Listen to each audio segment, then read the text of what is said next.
Part 5, Step 4, Gumamit ng envelope o digital budgeting. Para mas madali, pwede mong gamitin ang envelope system. Halimbawa, maglagay ng pera sa envelope na may label food, bills, savings. Kapag ubos na, ibig sabihin tapos na ang budget mo sa kategory na yon. Kung ayaw mo ng cash, pwede rin gumamit ng digital budgeting apps.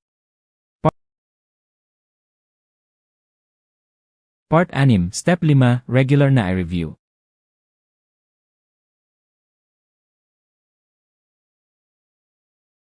Hindi sapat na gumawa ka lang ng budget.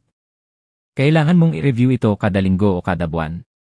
Tignan kung may sobra o kulang, tapos i-adjust. Tandaan, ang budget ay hindi static, dapat flexible ito depende sa sitwasyon. Part 7, Extra tips para gumagana ang budget.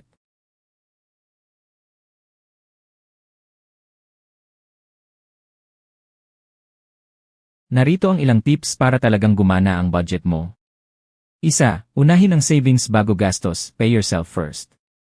2. Mag-set ng financial goals tulad ng travel fund, emergency fund, o investment.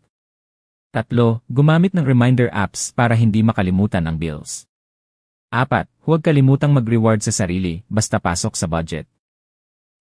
Kapag natutunan mong gumawa ng budget na simple at practical, mas madali mong makokontrol ang pera mo. Tandaan, ang pera dapat pinapagalaw para sa'yo, hindi ikaw ang pinapagalaw ng pera. Simulan mo na ngayon, kahit maliit na hakbang lang, at siguradong lalaki ang ipon mo sa paglipas ng panahon. Start your budget today. Control your money. Build your future.